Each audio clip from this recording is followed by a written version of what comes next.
eurin beste bi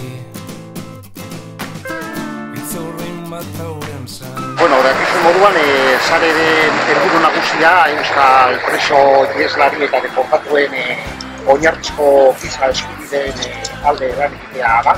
Eta beraien eskubideak errespetuak izan daitezela izatea eta horretarako herritarrak izatea dudiaraztea.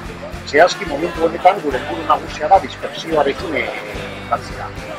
Sare, herritarren sare bata, pertsona osatua, ahalik eta zabalena izatea nahi dugu, etiketen gainetik, adskripzio politikoen gainetik, ideologien gainetik, giza eskubideen alde eta zehazki euskal presoen eskubideen alde dagoen pertsona oro, izanetik sarek ere, jende horrek guztiak dauka lekua saren, eta horretarako erabiltzen ari garen tresnatu zen dispersioaren inguru zara.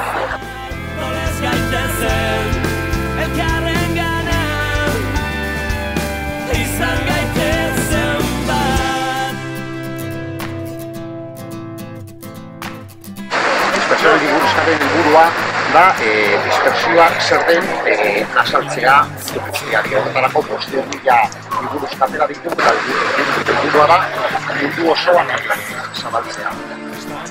Sare, eguneroko lan guztia esaten ari da, eta egiten ari da, hainbat herri eta auzotan antolatuta dago ja, hainbat herri antolatuta sarea, eta egunero inurri lana egiten ari da auzoetan.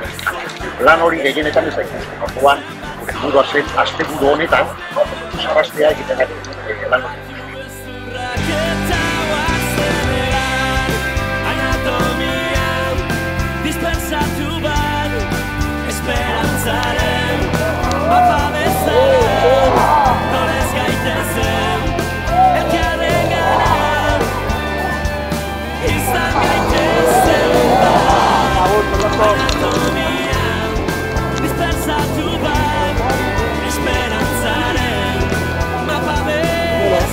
Guapo, ¿no?